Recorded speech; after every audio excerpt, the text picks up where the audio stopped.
Je tiens cependant à rappeler un point que certains commentateurs ont pu mettre de côté dans leurs analyses, et que le Conseil supérieur de l'audiovisuel ne manquera pas de prendre en compte à l'heure d'effectuer ses choix. 6 nouvelles fréquences n'équivalent pas mécaniquement à 6 nouvelles chaînes. Premièrement, selon les termes de la loi, le CSA devrait accorder une priorité à la demande de chaînes existantes qui souhaitent passer à une diffusion en haute définition. Il revient donc aux éditeurs de juger s'ils doivent déposer des demandes allant en ce sens. Deuxièmement, il est toujours possible pour le gouvernement de faire la demande d'une réservation prioritaire de fréquence pour la diffusion d'une chaîne du service public qui souhaiterait passer en haute définition. Sur ce point, aucune décision n'est encore prise, mais je tenais à rappeler l'existence d'une telle possibilité.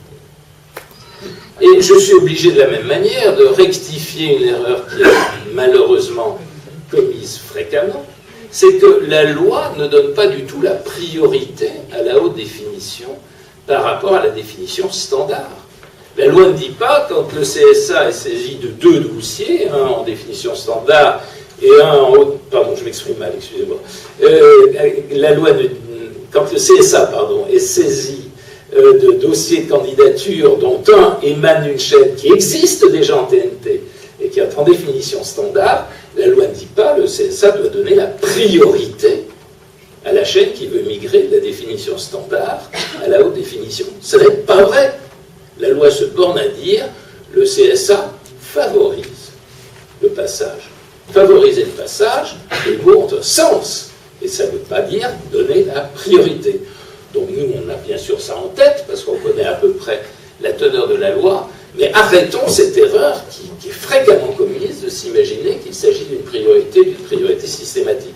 Je suis d'ailleurs dans l'incapacité aujourd'hui de vous dire qui, dans les chaînes aujourd'hui diffusées en définition standard sur la TNT, serait prêt à demander, dans les 2 mois qui viennent, son passage en haute définition. Parce que le problème, c'est quand même un problème financier.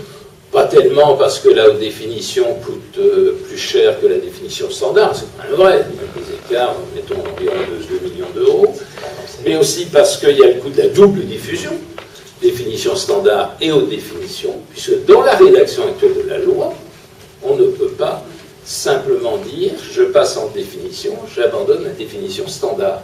La loi est rédigée de telle manière que ça n'est pas possible.